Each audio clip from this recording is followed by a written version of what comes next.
500 টাকা 400 টাকা কেজি ইলিশ, অথচ ইলিশ নামের বিপরীত কলম্বো যেটা, এইটার দাম 550 টাকা কেজি। ইলিশের নাম গন্ধ কোনো কিছু নেই, আমরা বাঙালি ইলিশ বলতে এরকমই বোঝাই, কিন্তু অরিজিনাল কলম্বো এটা কিন্তু ইলিশ না। এটা আমার কথা কি বুঝতে পারছেন? রাজধানী সহ সারা বাংলাদেশ মাছের বাজার এখন নকল জাটকা ইলিশের সয়লাব। দেখতে ইলিশের মতো হলেও কিন্তু ইলিশ নয়, বরং এগুলোতে রয়েছে মানব দেহের জন্য ক্ষতিকর উচ্চমাত্রার ভারী ধাতু। সোশ্যাল মিডিয়ায় আমরা শুনতে পাই কি 400-500 টাকা কেজি ইলিশ, 1 কেজি ইলিশের দাম 400-500 টাকা। এটা নিয়ে আমার একটু সন্দেহ আছে, এটা কি অরিজিনাল ইলিশ?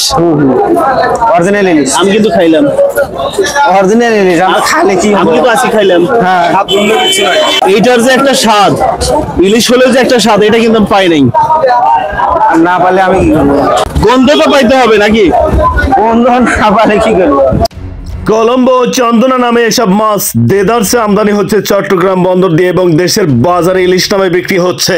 আমদানি করে এসব মাছ ল্যাব টেস্ট ছাড়াই বন্দর থেকে ছাড় করে বাজারে বিক্রি হচ্ছে ইলিশের নামে। কলম্বো মাছকে আমরা ইলিশ বলতেছি, সেই ইলিশ কত 7 পিসে 1 কেজি, সেটা 550 টাকা কেজি দাম পড়তেছে। কলম্বো ইলিশ না কিন্তু, ঝাটকাও না কিন্তু, এটা 120 টাকা কেজি। তাহলে কি খাবে মানুষ? এতে ভোক্তারা প্রতারিত হচ্ছে, এসব মাছ মারাত্মক অনেক রোগের কারণ হয়ে দাঁড়াচ্ছে। আমরা ইলিশ মনে করে খাচ্ছি, অরিজিনালি ইলিশ মনে করে খাচ্ছি। আমি নিজে ভিডিও বানাবো সেই সুবাদে কিন্তু আমি 3 পিস ইলিশ ক্রয় করছিলাম, আজকে ভাজি করে খাইছি।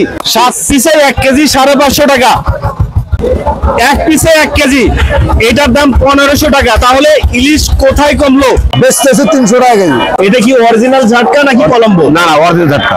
ইলিশের মধ্যে যে একটা ঘ্রাণ, মানে 100 ভিতরে 1% পাইলাম না, এর কারণটা কি? এটা হলো চিটাগাং মাছ যেটা, হ্যাঁ, সেটা আসলে ভালো লাগে না। ওটা ওই কলম্বোর মধ্যে মানে স্বাদ লাগে। ওটা ওই কলম্বোর মধ্যে মানে স্বাদ লাগে। ওটা ওই কলম্বোর মধ্যে মানে স্বাদ লাগে। ইলিশ ইলিশ ইলিশ, এটা ইলিশ, এটা ইলিশ, ইলিশ ইলিশ ইলিশ, এটা ইলিশ। কালের কণ্ঠের হাতে আসা এক নমুনা পরীক্ষায় প্রতিবেদনে দেখা যায় আমদানি করা কলম্বো মাছে প্রতি কেজিতে সহনীয় মাত্রায় ক্যাডমিয়াম 0.25 মিলিগ্রাম কিন্তু মিলেছে প্রায় 3 গুণ বেশি, 0.69 মিলিগ্রাম। সীসার সহনীয় মাত্রা 0.3 মিলিগ্রাম পাওয়া গেছে, 1.63 মিলিগ্রাম। চন্দনা গিজাট মাছেও সীসা পাওয়া গেছে 1.55 মিলিগ্রাম।